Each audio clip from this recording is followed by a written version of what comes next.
স্বাস্থ্যমন্ত্রী সর্দার সাখাওয়াত হোসেন জানিয়েছেন, ৮ দিন হাসপাতাল কর্তৃপক্ষ কোটি কোটি টাকা নিয়ে তার পেছনে ঘুরেছে, কিন্তু তিনি লাইসেন্স বাতিল করে দিয়েছেন। জামায়াতের নেতারা এখন ৮ দিনের পক্ষে কথা বলছেন এমন মন্তব্য করে স্বাস্থ্যমন্ত্রী বলেন, একটা শাস্তি থেকে সবার শিক্ষা হবে। শনিবার নরসিংদীর মনোহরদী উপজেলা পরিষদ মিলনায়তনে স্বাস্থ্যমন্ত্রীর তহবিল থেকে দরিদ্র ও অসহায় মানুষের মাঝে আর্থিক অনুদান দেওয়ার অনুষ্ঠানে এসব কথা বলেন সর্দার সাখাওয়াত হোসেন।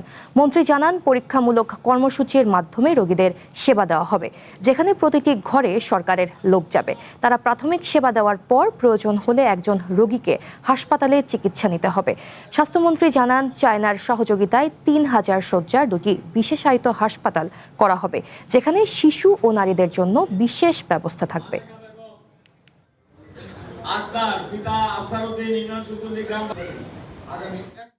সকল মানুষের সেবা করতে চাই। এই যে ৮ দিন হাসপাতাল কোটি কোটি টাকা নিয়ে ঘুরেছে আমার পিছনে, আল্লাহর রহমতে আপনাদের দোয়া কোনো টাকার প্রতি লোভ হয় নাই।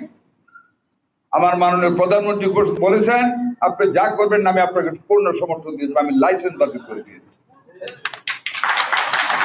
আর জামাতের লোকেরা বলে যে এটা নাকি বেইনসাফ হয়েছে, মানে ও বেটাও জামাত করে। হ্যাঁ, মানুষকে ভুগা দেয়, কয়েকটা টাকা না কম নিয়ে ভুগা দেয়, ৬টা বাচ্চাকে মেরে ফেলেছে।